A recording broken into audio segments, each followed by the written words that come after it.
Bienvenidos, bienvenidas, mujer a Tres Tiempos. Hoy vamos a iniciar con un tema para mí novedoso en cuanto a conocimientos. No es mi área de estudio, pero sí he tenido algunas experiencias. Nosotros, yo creo que todos los seres humanos venimos al mundo no solamente a estar vivos, es a cumplir, como siempre he dicho, el fin supremo de la humanidad, que es no solamente vivir, sino ser felices. Pero para ser felices y estar vivos, necesitamos estar en salud.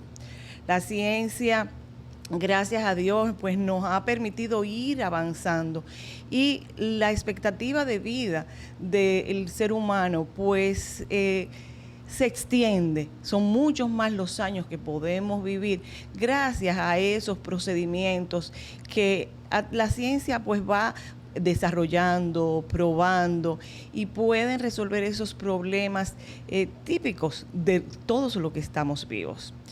Dentro de esos procedimientos aquí hemos hablado mucho del manejo de las emociones, de tener una vida saludable, alimentación sana, ejercicio, y así vamos caminando. Pero este cuerpo que a veces utilizamos de manera inclemente e irresponsable, otras a veces se dañan. O propio de la naturaleza misma del ser humano.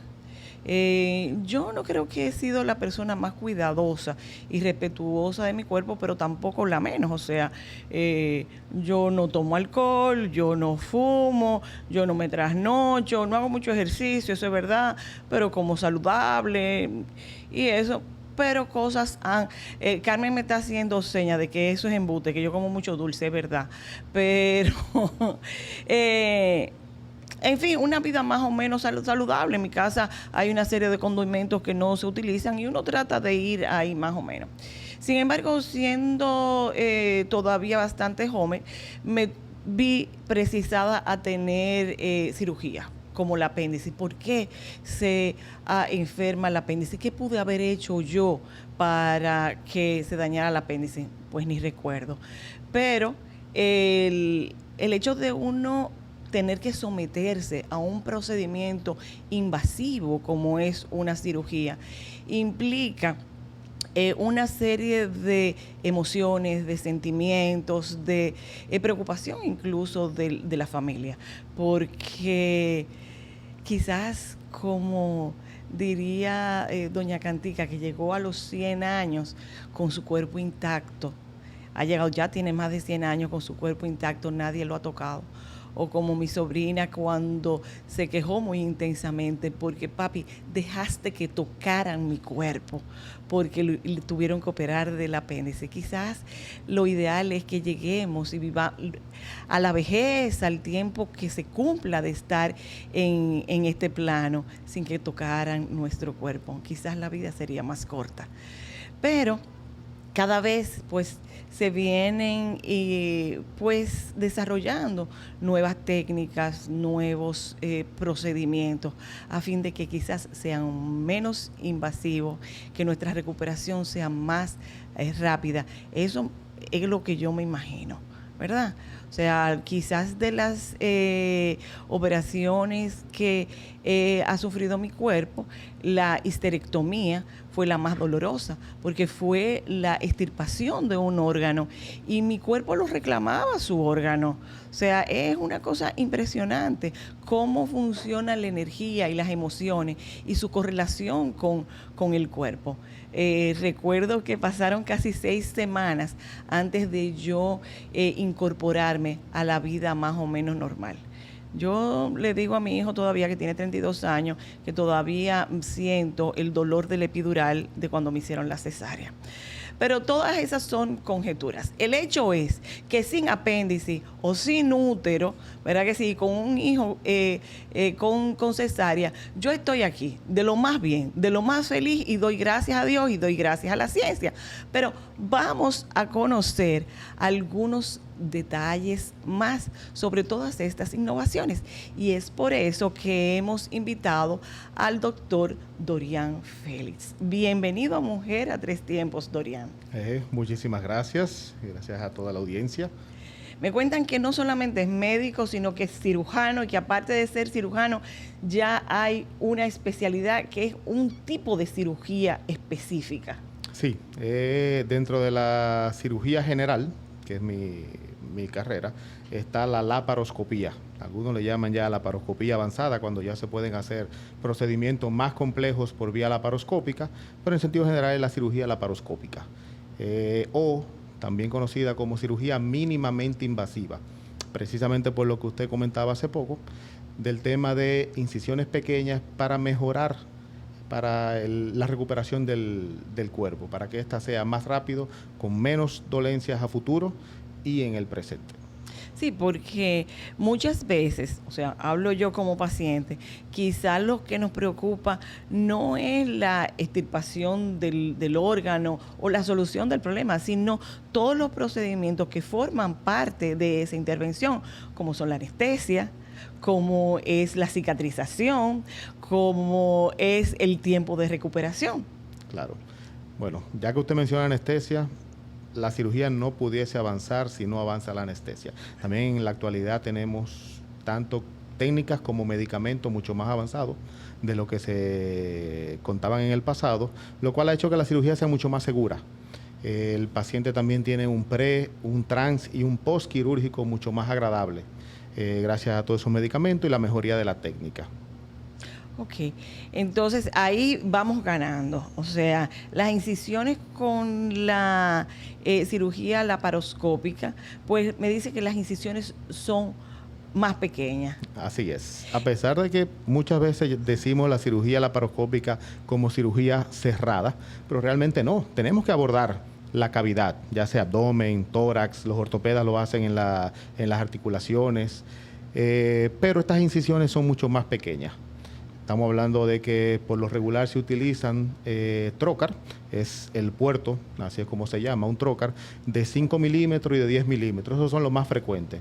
En algunos casos podemos... 5 milímetros es una cosita. 5 milímetros es una cosita. Entonces, por esos puertos introducimos los instrumentos. Usamos un puerto de 10 o 12 milímetros, que ahí usamos el lente, la cámara, que es la que nos permite ver hacia adentro de la cavidad. A veces también usamos grapadoras, que son ya instrumentos más especializados que nos permiten hacer, pues entonces, cirugías más complejas. Pero igual sigue siendo una incisión de 12 milímetros, poco más de 1 centímetro.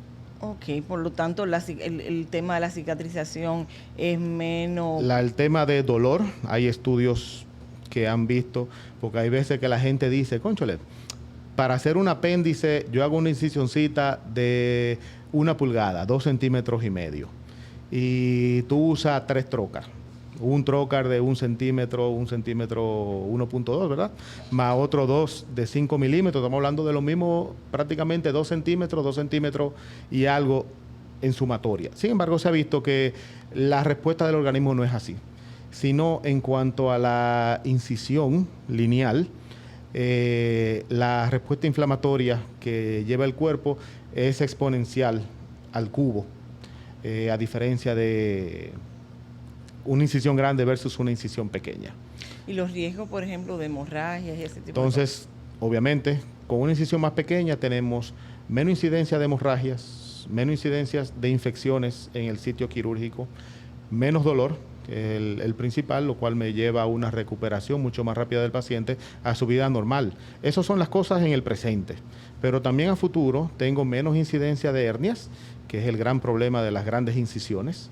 El paciente puede volver a su trabajo mucho antes, puede hacer esfuerzos mucho antes, porque la incidencia de hernias en el sitio quirúrgico son muy pocas. ¿Qué tipo de problemas, de enfermedades, califican para intervenir laparoscópicamente?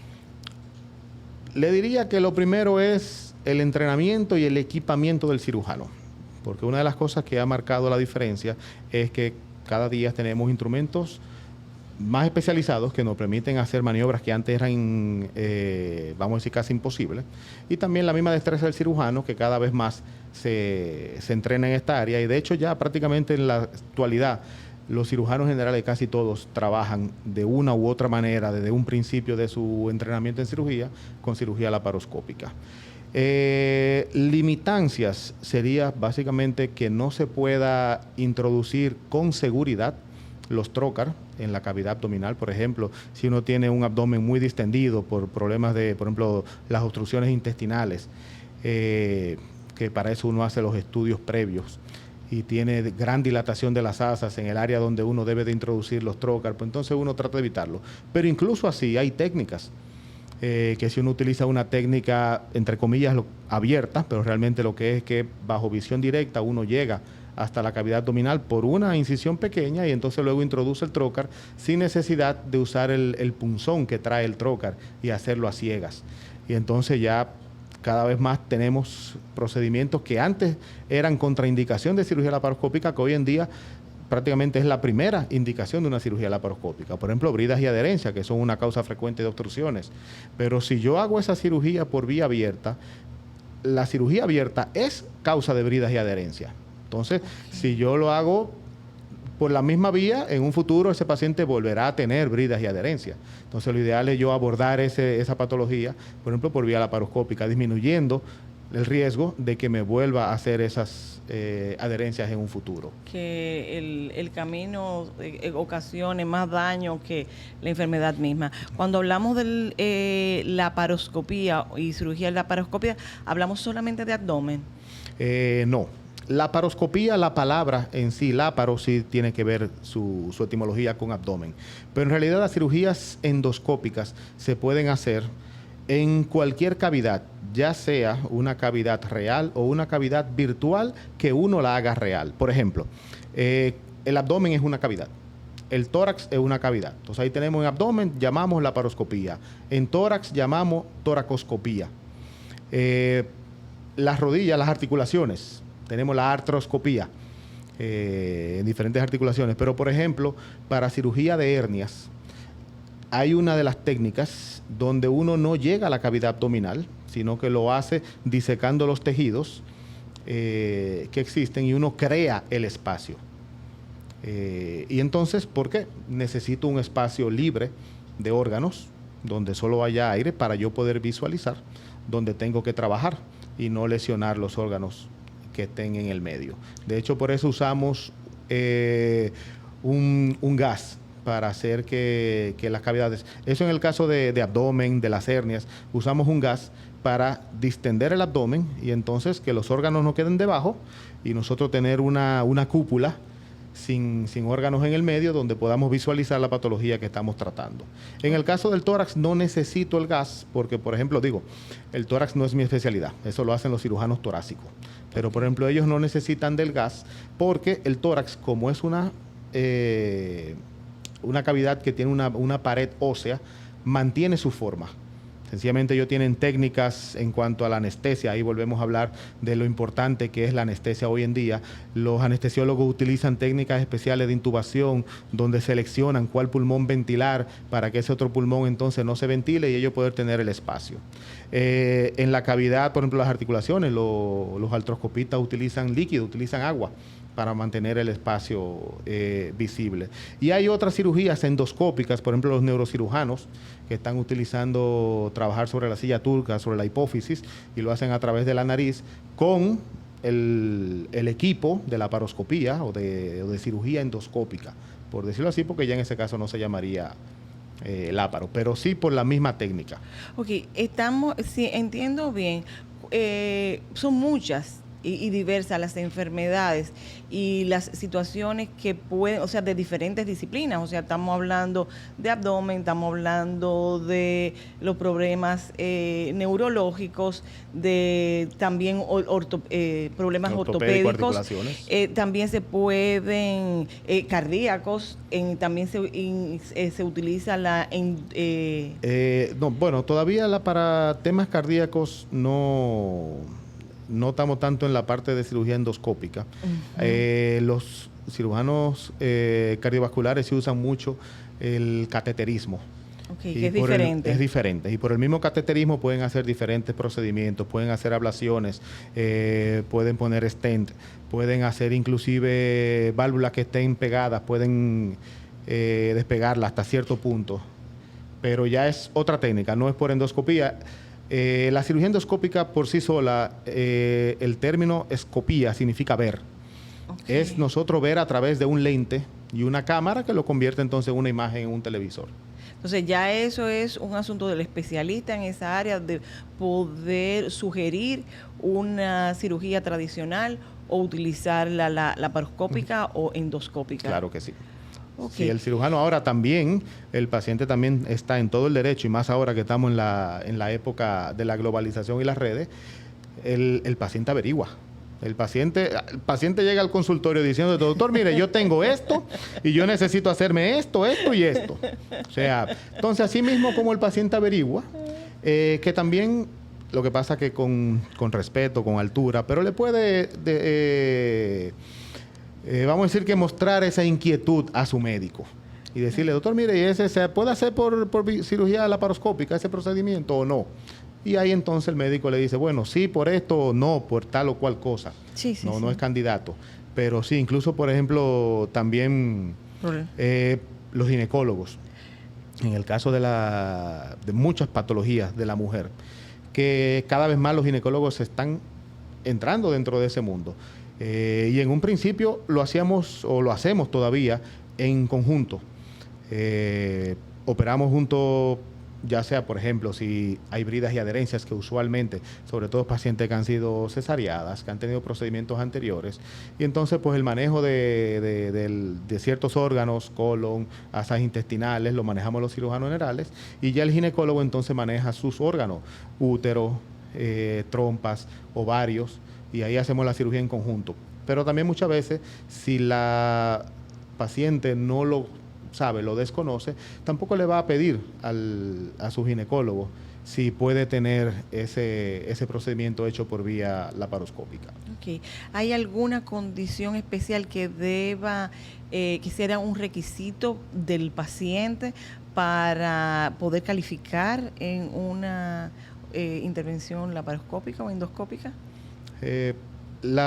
Para eso uno hace las evaluaciones prequirúrgicas. Para cirugía laparoscópicas, como manejamos el tema de la insuflación de ese gas en el abdomen, nosotros necesitamos manejar o controlar la respiración del paciente para poder disminuir el tema del movimiento de los órganos internos y uno poder tener precisión a la hora de hacer las diferentes disecciones, cortes, coagulación y demás. Entonces, por ejemplo, el paciente, por lo regular, es lo ideal, debe de ser llevado con una anestesia general. Entonces, se hacen las evaluaciones necesarias para que ese paciente vaya con seguridad a someterse a una anestesia general. Sí, me imagino que influye el sobrepeso.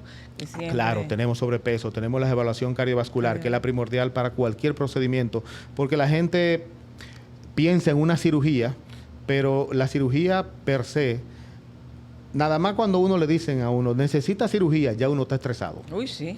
Y el primer órgano que no responde muy bien ante el estrés es el corazón. Entonces, y el procedimiento quirúrgico por sí solo lleva un estrés quirúrgico. Los agentes anestésicos también someten al sistema cardiovascular en general, tanto los vasos sanguíneos como el corazón, también a un estrés y a cambios. Entonces, por eso esa es la evaluación principal.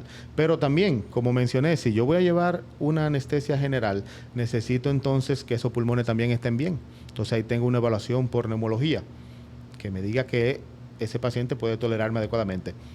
Eso es un procedimiento electivo. Cuando tenemos cirugías de emergencia, pues uno sopesa riesgo-beneficio. Y ahí entonces entran otros factores. en juego, que a veces no teniendo el paciente ideal, pero sí necesitamos operarlo, y entonces pues uno como quiera, aún con los riesgos, decide llevarlo. Pero es cuando los beneficios me sobrepasan los riesgos. Bueno, yo creo que de este tema hay mucho que hablar, sobre todo cuando es un tema que habla de la preservación de la vida y de la vida saludable. Pero debemos hacer una pausa en este momento y regresamos seguidito. No se vayan. El dominicano cuando quiere puede, lucha como nadie para progresar. En su corazón la esperanza crece, sabe que la fuerza está en la unidad. Dominicana, dominicano, somos vencedores si me das la mano. Volvimos a celebrar y nos lo gozamos. Recibimos a puertas abiertas la época más esperada por todos los dominicanos, donde trabajamos para que la solidaridad sea el mejor regalo del año. Banreservas, el banco de todos los dominicanos.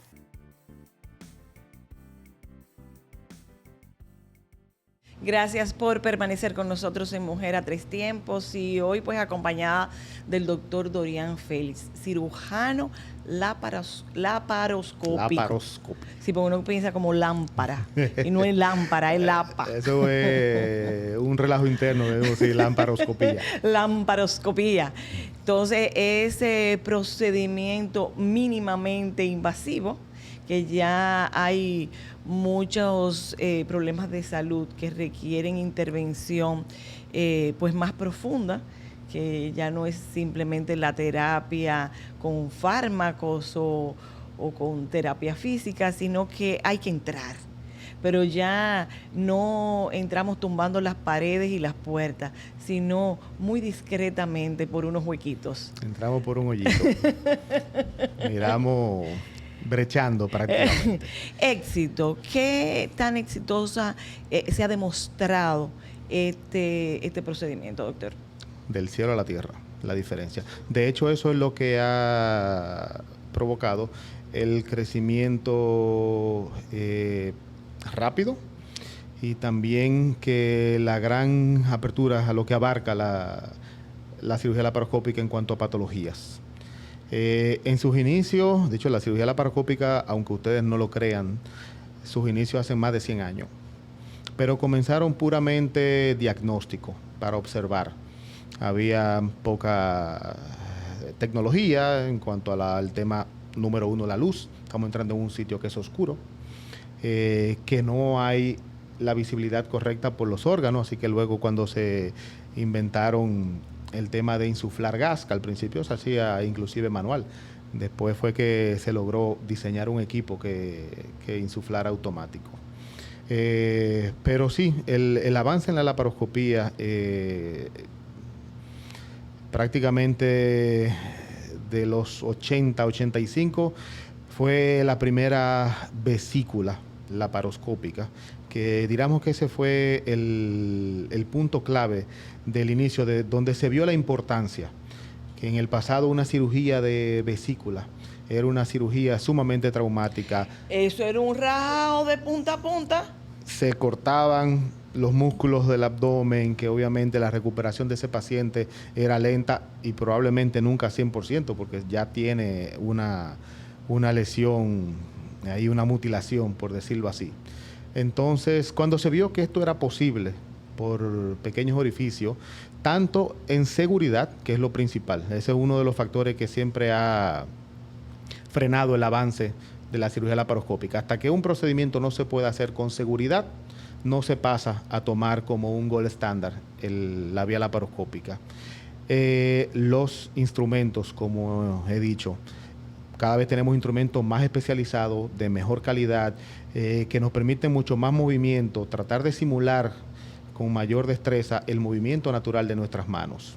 Entonces todo esto ha logrado el avance y ha sido, vuelvo y repito, del cielo a la tierra la diferencia. Una cirugía de vesícula, vuelvo y digo, antes, que fue de hecho una de las cosas por la que en una etapa de la cirugía laparoscópica esta se vio muy menguada, y es que había un dicho que era a grandes cirujanos, grandes incisiones. La mayoría de las cirugías en ese entonces eran sobre todo trauma, eran cirugías muy aparatosas. Entonces eso menguó un poco porque el cirujano que se destacaba era aquel cirujano que tenía esas grandes incisiones. Pero cuando se fue viendo que se podían hacer cirugías, grandes cirugías con pequeñas incisiones y la calidad de vida del paciente. Un paciente por una vesícula duraba una semana interno en el pasado y ya después ahora en la cirugía laparoscópica inclusive se desarrolló con la finalidad de que fuese un procedimiento incluso ambulatorio, de que el paciente se opera 7, 8 de la mañana y ya a las 4 o 5 de la tarde puede irse para su hogar si todo está marchando en orden. Así de rápida puede ser la recuperación de un paciente con una cirugía por vía laparoscópica. Eso de grandes incisiones, grandes cirujanos, era a los que los pacientes le quedaban vivos. Sí.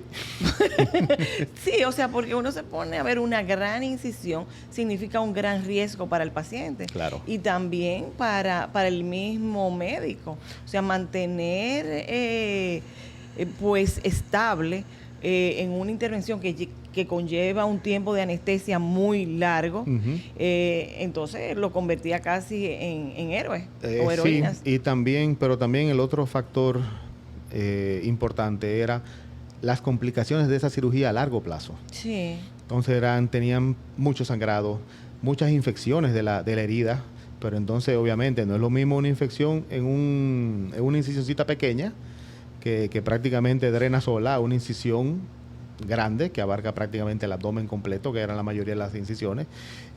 Todo eso con esas secreciones propias de un proceso infeccioso. Sí. Y las repercusiones, las hernias. Entonces veíamos estos pacientes que tenían 2 barrigas, porque entonces tenían una hernia que a veces entonces le daba más problemas que la patología original por la que habían sido intervenidos en una primera instancia. Entonces, todas esas cosas fueron las que fueron haciendo de la cirugía laparoscópica el gold estándar para muchas patologías en la actualidad. Y cada vez más vemos más patologías que se van incluyendo dentro de la primera opción, optar por una cirugía laparoscópica o endoscópica. Bueno, doctor Félix, usted ha traído una buena noticia, porque si cada día avanzamos en tecnología y eso significa menos invasión al cuerpo humano para mantenernos en salud, pues ese objetivo que es mío, me imagino que debe ser el de usted también, de ser alegres y felices, ¿verdad? Que sí, podemos lograrlo pues con mayor facilidad.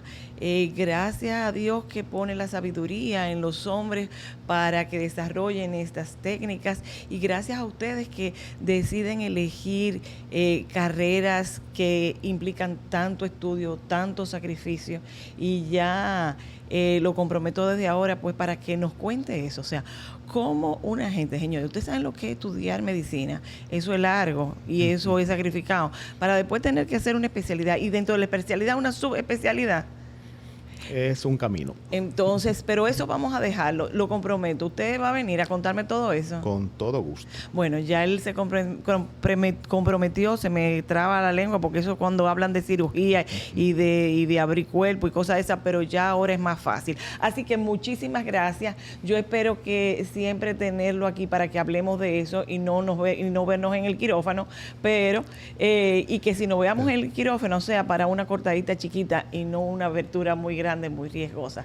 Muchísimas gracias. Gracias a ustedes por acompañarnos pues en este segmento, y sigan con nosotros en Mujer a Tres Tiempos. Llegó mío. Llegó mío.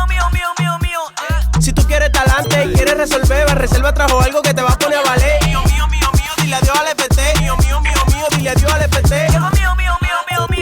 Ahora estos son de lo mío. Desde tu celular te lo puedes controlar. Recibe y envía tu dinero ya. Desde tu celular te lo puedes controlar. Paga todo con de lo mío y pila de cosas más. Ahora estos son de lo mío. Mío, la cuenta de pago electrónico es un producto Banreserva.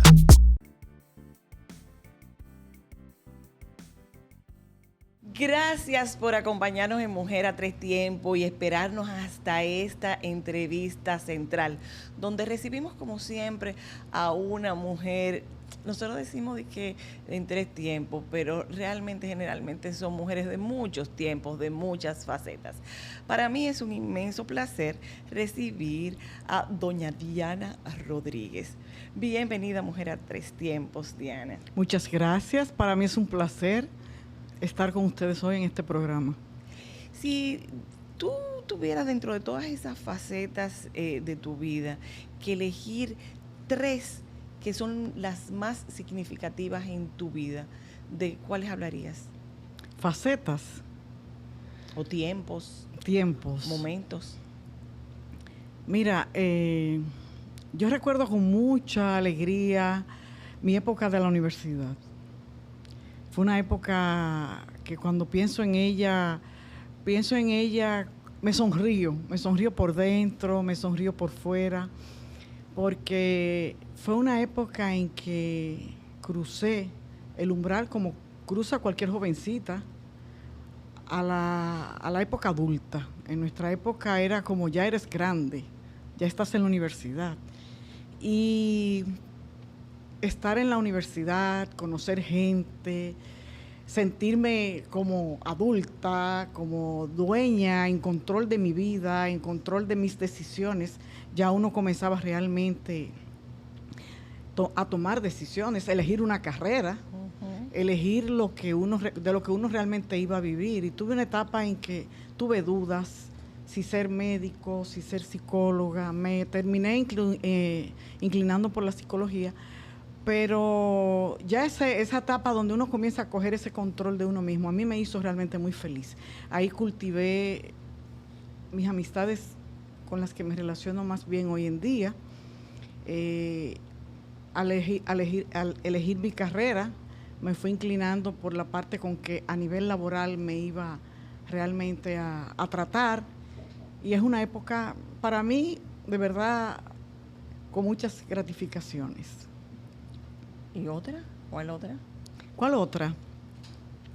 De ahí vino el compromiso, la entrada al trabajo, casarnos, la época en que viene la idea de que quiero trabajar después, pero tengo que definir qué voy a hacer. Uno comienza ya a pensar, entraron los años, debo formar una familia, y eso viene como por default. Por default viene todo, trabajo, familia, matrimonio, esa etapa en el que estoy aquí abajo, quiero subir escalonadamente en mi trabajo, comenzar a crecer, adquirir experiencia, conocimientos, formación, la búsqueda de los hijos, que en mi caso se dilató un poquito, pero gracias a Dios llegó esa vivencia. Y es como una meseta. Ahí uno, como en una curva normal, uno se mantiene en la meseta. Ese éxito y mantenerlo, ver los hijos crecer, el matrimonio madurar, tener sus etapas en el matrimonio. Y ahora viene una tercera etapa en la que ya comenzamos a frenar. Y me siento muy cómoda en esta. Porque yo digo, yo no sé lo que quiero exactamente todavía, pero sí sé lo que no quiero, lo que no quiero tener.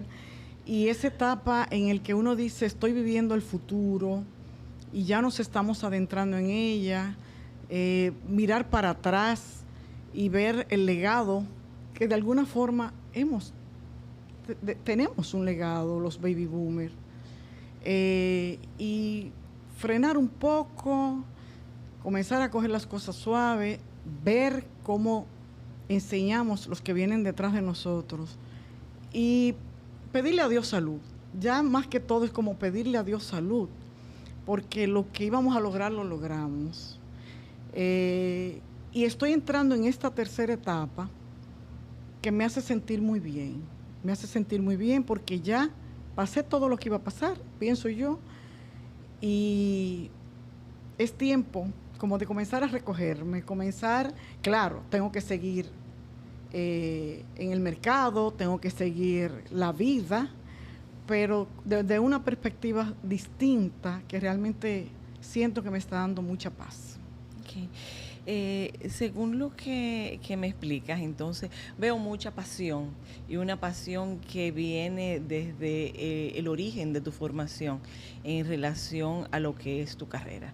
No todos pueden decir que desde la universidad, pues, y desde sus primeros años de formación, pues encontraron su pasión. A veces es influencia de los padres, hay que elegir, pero qué bueno cuando desde el inicio ahí identificas tu pasión, porque es donde crece pues el compromiso y definitivamente que lleva al éxito.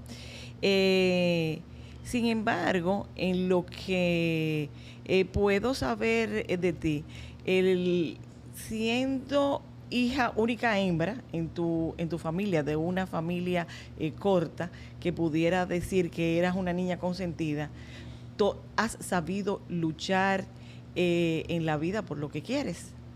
Sí. Y con ahínco. O sea, y con un alto sentido de responsabilidad. Por ejemplo, sí, hablabas de formar tu familia, pero y lo haces parecer como algo tan fluido, tan que sucedió. Sin embargo, fue donde el mismo empeño que pones en tus labores profesionales, las has puesto en tu familia, de tener incluso una hija que hoy sigues tus pasos. Así es. No tan consentida. No tan consentida. Tú sabes que el que viene del interior del país y llega a la ciudad cosmopolita, Santo Domingo, tiene como un cambio distinto, una vida distinta al que realmente se desarrolla en una ciudad grande. Y eso nos hace luchadores, muy, muy luchadores, la gente del interior, porque el hecho mismo de tú no estar en tu casa con tus padres te hace diferente y uno comienza como a desarrollar esa batalla y la desarrolla sin darse cuenta. Es como, hoy llovió, me cayó un aguacero en la calle, tengo que esperar que pase el agua porque no tengo a mi mamá para llamar que me venga a buscar, ni a mi papá. Tú esperas que pase el agua y lo ves tan natural que te acostumbras a eso. Y eso es una parte de la vida. Cuando ya son cosas más profundas, como enfrentar problemas, tomar la decisión de cambiar de trabajo, te lo digo en el caso de mi hija, que todo me lo consulta. Ella eligió mi misma carrera, como tú señalas, y todo me lo consulta. En el caso mío, yo tomaba mis decisiones. Quizás se lo consultaba una amiga. Por suerte, tuve grandes amigas. Y nos consultamos. Y quizás, déjame decirte, ninguno estaba en condiciones de aconsejarme, porque estábamos toditas en la misma batalla.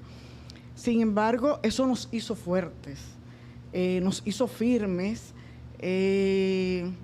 pensar un poco las cosas, qué decisión voy a tomar, y después que la tomamos, el cuerpo al agua. No hay de otra. O sea, ya la tomé, no me conviene, voy a cambiar, pero me voy a dar mi tiempo. Entonces, en ese orden, sí te puedo decir que fui muy esquematizada, fui muy todo en un orden. Cuando le comentaba las cosas a mis padres, en una ocasión, yo le hice un comentario a mi mamá, que era maestra, que en un pueblo eso es realmente importante, de las maestras del pueblo. Y cuando ella terminó, yo terminé de decirle mi preocupación, me dijo, mi hija, tú eres la que estás en el ambiente, en la capital. Para mí, cualquier opinión que te pueda dar tendría que estar en la vivencia que tú estás teniendo. Y yo te diría tal cosa, pero quizás no es lo que te conviene, porque no estoy contigo, no he tenido esa experiencia.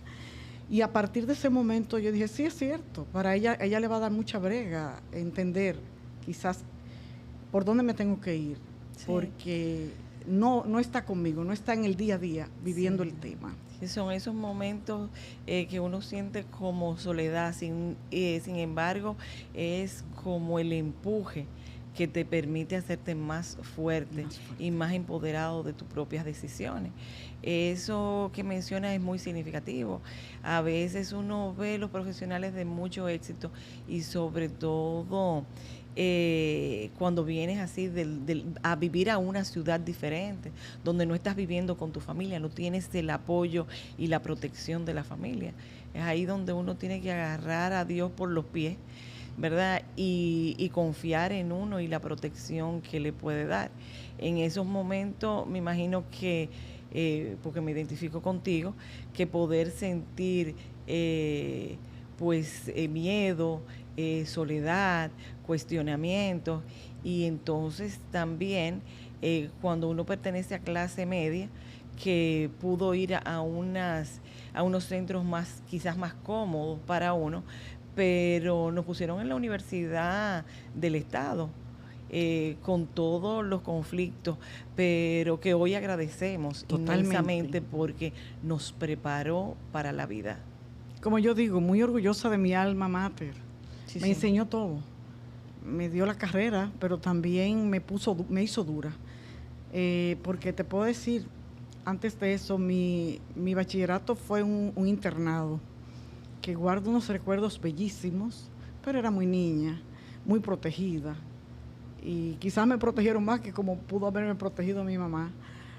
Pero cuando llego a Santo Domingo, a la UAS de aquel entonces, sentí como el que rompe un cascarón y sale como a la vida. Esta es la realidad. Bachiller, acuérdate, en el colegio nos guardaban, cuando uno entraba en el año, el primer día del año, uno tenía su asiento y ahí vas tú.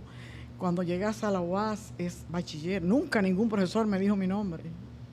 Matrícula 799101. ¿Te decían así? No, esa era uno. Eso era uno, pero te decían bachiller. Entonces, como es como tan impersonal, como, bueno, aquí yo soy una de muchísimas. Sí, pero eso tiene mucho que ver con el temperamento de cada quien y tu formalidad desde chiquita, quizás adquirida con las monjas y en el internado, porque a mí los profesores me decían gatica. Pero te lo pusimos nosotros. O sea, que así eso es. también, o sea, es esa formación, pero lo que tú dices, hay cosas que son diferentes. Tú viniste aquí a abrir camino sola, a enfrentar, como dice, con mucha estructura, que fue lo que te sostuvo, para, lejos de tus padres, pues formarte en lo que hoy eres, y creo que te sientes satisfecha pues con esos logros, amén de toda la responsabilidad que has podido familiar. O sea, a veces dicen, bueno, que es un solo hijo. ¿Será más fácil criar uno solo que muchos juntos? No, yo no tengo la respuesta. Ni yo tampoco. Okay. No me lo imagino. No tengo la respuesta. A fin de cuentas, es el nivel de satisfacción que tiene uno pues con uno mismo. Así es. Sabiendo que recibió una educación buena, que los valores fueron buenos y que pues andamos aquí en la vida dejando huellas y nunca cicatrices. Y en esos entonces yo quiero que en el próximo segmento pues nos adentremos para ya dejarte hablar de lo que yo sé que te apasiona, que es tu profesión. No se vayan, que ahora hay cosas que contar. Regresamos seguido. Llegó mío. Llegó mío. Si tú quieres talante y quieres resolver, Reserva trajo algo que te va a poner a valer. Mío, dile adiós al FT. Mío, dile adiós al FT. Llegó mío. Ahora estos son de lo mío. Desde tu celular te lo puedes controlar. Recibe y envía tu dinero ya. Desde tu celular te lo puedes controlar. Paga todo con de los míos y pila de cosas más. Ahora estos son de lo mío. Mío, la cuenta de pago electrónico es un producto Banreserva.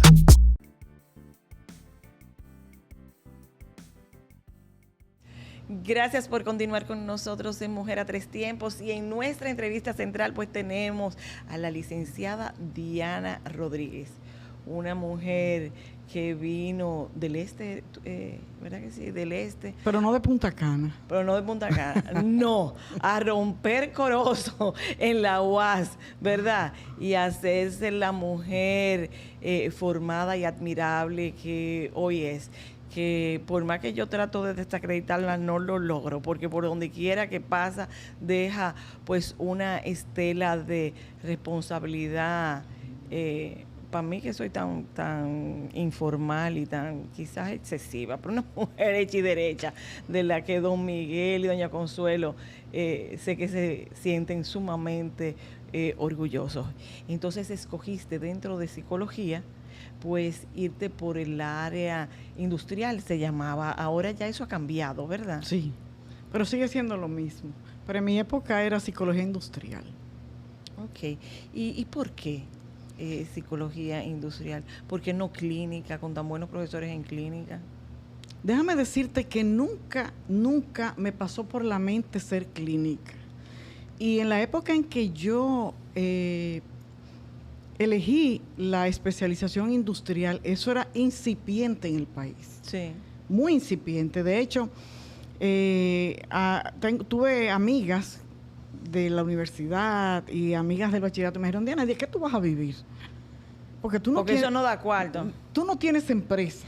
Y yo hasta llegué a cuestionármelo, pero es verdad, yo no tengo empresa. Eso es que si tu papá tuviera una empresa que tú fueras... Exactamente. Yo iba a ir a trabajar a la empresa de mi papá. Ajá, pero tú no era ese el caso. Me acuerdo cuando me inscribí y no había internet. Yo te lo digo, no sé de dónde me salió. Cuando fui a la universidad, tenía las dudas con medicina. Yo hubiera sido neurocirujana, porque lo mío era el cerebro. Por ahí comenzaba todo. Y teníamos el primer año del colegio y eso se fue madurando, psicología industrial. Fui a la facultad, busqué un documento, un protocolo de la psicología y ahí vi un pedacito, pero hubiera sido mucho más fácil ahora con el internet y uno se mete. Estos muchachos de la UAS que ahora se quejan y ellos no están haciendo fila, es online, que ellos hacen la selección. Exacto. Y no había libros. No. Acuérdate que había que hacer fila y madrugar para se inscribir. Exacto. ¿Y cómo tú consigues un libro de qué es psicología industrial? Pero yo me imaginaba en las organizaciones.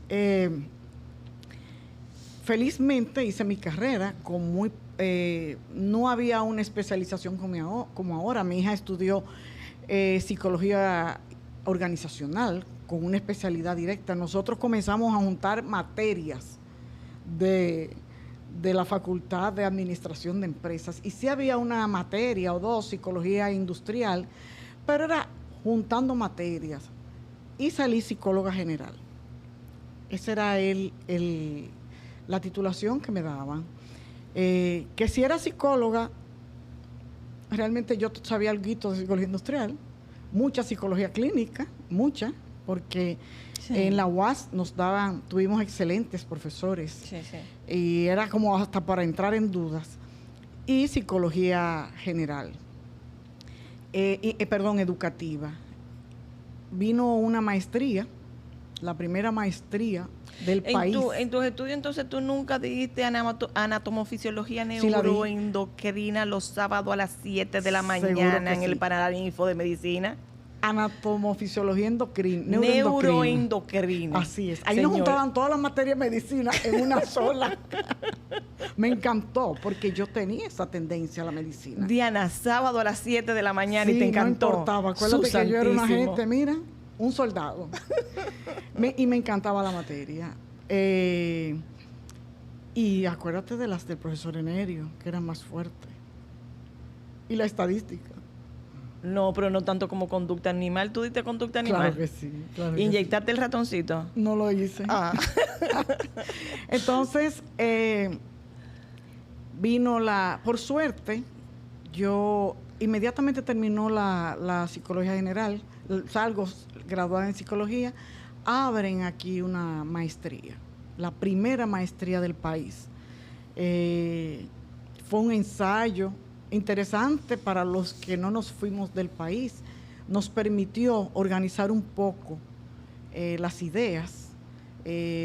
Tuvieron que meterle otras materias yo pienso que para llenar el pensum, fue un riesgo, pero agradezco muchísimo a esa universidad que hizo ese primer intento. Y a ese primer intento yo le agradezco que conocí mis colegas de hoy. Okay. Colegas muy reputados, muy reputadas, que nos juntamos ahí, hicimos una maestría.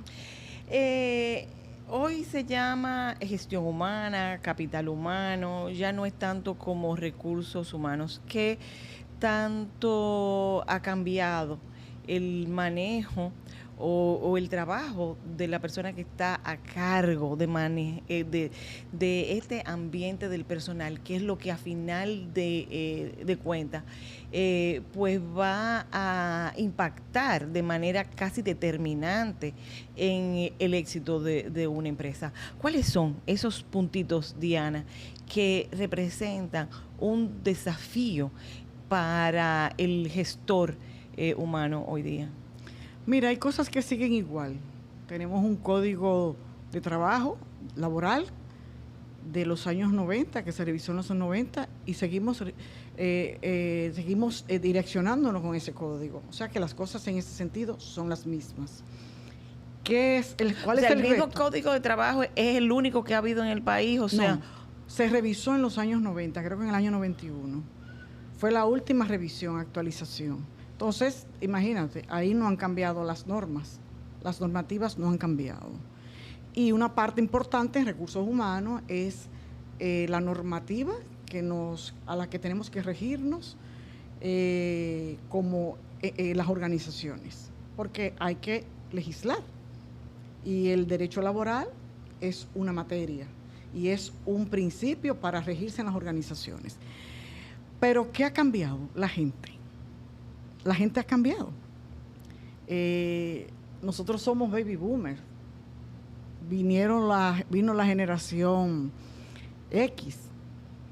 Después los millennials. Otros hablan entre millennial y X, la Z. Todo a depender del autor. Bueno, es que como la gente cambia, el mundo también cambia. Está cambiando. O sea, yo recuerdo cuáles eran las cosas importantes en un trabajo. O sea, el cumplir horario, de lo que yo nunca fui ni buena, el cumplir un horario, una vestimenta, un código de comportamiento y un estilo. Hoy es diferente, incluso post pandemia se incorpora pues un estilo totalmente diferente de trabajo, un trabajo híbrido. O sea, quizás a lo que yo siempre soñé, aquella libertad que en los momentos, por ejemplo, de mis inicios laborales eran, o sea, no eran bien acogidas, pero donde te dejaran la libertad para poder crear, para poder identificarte y sentir el trabajo como una pasión, no como una obligación. Exacto. O sea, entonces tenemos una generación que es la millennial, que es el gran reto que tenemos, porque ellos son distintos.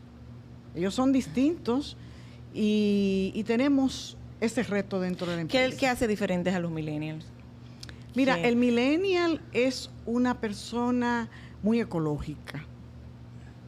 Y eso comienza hasta en su vestimenta. No obligues al millennial a ponerse una chaqueta. No hay forma. El millennial tiene una visión, se compromete, dentro de otras cosas, más con el proyecto que con la misma organización, lo que les hace sentir apasionado. Nosotros somos una generación que veíamos primero la empresa. Yo quiero trabajar ahí, y yo quiero morirme ahí, y yo quiero estar ahí, crecer y desarrollar. Que era un orgullo. Habían empresas en que era, o sea, trabajar para empresas como Codetel, León Jiménez, eso era un orgullo. El mismo Banco Central, yo soy bancentraliano. Yo creo que todavía quedan algunos así. Deben quedar, Sí, porque sí. Hoy en las organizaciones tenemos todo tipo de personas, desde baby boomers hasta los millennials. Ahorita vienen los centennials. Bueno, ya están los centennials jóvenes. En términos de la productividad, ¿cómo ha podido influir el permitir la incorporación de estas personas con este tipo de accionar, de convicción? Todos son interesantes. La organización lo que tiene es que tratar de mantener todo tipo de edades dentro de ella. Porque ¿qué aportan ellos? Ellos aportan una creatividad fuera de lo normal. son personas, además de esa creatividad, altamente tecnológicas. Sí. Acuérdate que nosotros tenemos que montarnos en el tren. Sí, sí. Y de que medio privar, que sabemos. A veces no sabemos qué es lo que nos están hablando. Pero ellos no. Entonces, ellos aportan la tecnología, la creatividad, el riesgo y esa visión universal. Para ellos es lo mismo estar en Samaná que en Afganistán o en Buenos Aires. Para nosotros no, para nosotros eso es un viaje. Entonces, Hay que planificar. Claro que sí. Esa conjunción de edades es lo que hace hoy en día las empresas maravillosas. Nosotros para frenar, para pasar nuestra experiencia, para decirle tranquilo, un momento, cálmate. Esa energía que ellos tienen, ¿entiendes? Ya nosotros la sobrepasamos. Entonces, no es asunto de que ellos produzcan más que nosotros. Es asunto de coger lo mejor de ellos y de las otras etapas que están en las organizaciones. Claro. Definitivamente.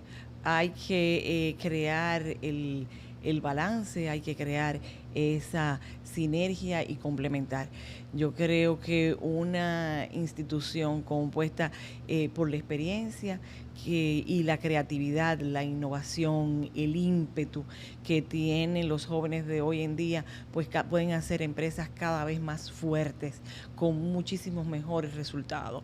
Y supongo, y ya te invito para que hablemos esto más detenidamente del rol del gestor humano, de cómo puede ser realmente más un aliado a ese colaborador sin perder la lealtad y el compromiso empresarial. Todo en beneficio de la productividad, de la rentabilidad, del éxito de la empresa, sin olvidar que el éxito de la empresa siempre va a depender del éxito de los miembros que la componen. Exactamente. Así que, Diana, muchísimas gracias. El compromiso está hecho para que hagamos ahí unos balances positivos y ecos de salud en cuanto a temas muchísimos que sé que puedes colaborar con nosotros aquí en Mujer a Tres Tiempos. Gracias a ti. No, generalmente uno hace un cliché de que mucho éxito. El éxito en el caso de Diana está determinado pues en su enfoque y su poco miedo al trabajo arduo y su dedicación ardua cada día a lo que es definitivamente su pasión. Gracias por acompañarnos, gracias a ustedes por acompañarnos hoy en Mujer a Tres Tiempos y será hasta el próximo programa.